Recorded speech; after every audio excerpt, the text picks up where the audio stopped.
মারামারি করেন না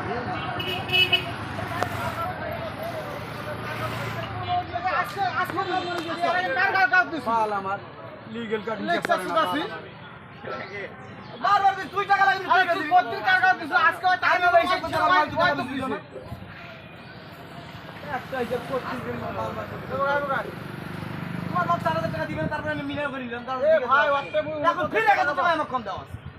এ ভাই স্যার ভাই মোক 5000 টাকা দিবে চাইছে কত লিটারের কাছে 5000 টাকা 250 টাকা কত কত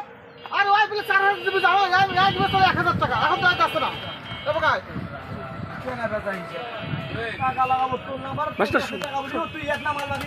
ভাই এখানে আপনারা গন্ডগোল করেন না, কাঁচা বাজার বুঝছেন, এখানে গন্ডগোল করলে আমরা র্যাবকে ডাক দিব।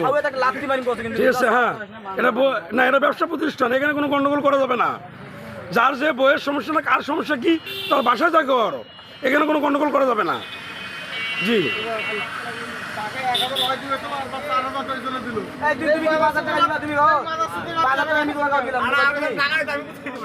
এটা মিলে 1000 টাকা আর কালকে দাম ওই তুই বুঝছ না এই রাস্তার দিনে সালাম দরকার না না চালাবো না আমি তুমি জানো না যেটা সম্পর্কে সেটা সম্পর্কে কথা কই না তো না মিনুর বেলা কি দালাল হইছে এখানে না রে দালাল হইছে আমি 1 টাকা শর্ট নেব না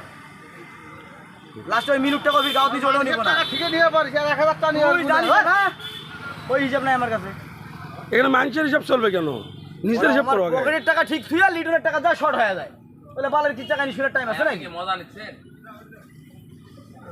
না না তুই টাকা আমাকে ওটাই দে 14150 টাকা তোর গাঁও থেকে ওটাই দি আমাকে আরে ভাই টাকাটা তো হয় 1000 আটক করলো কি করব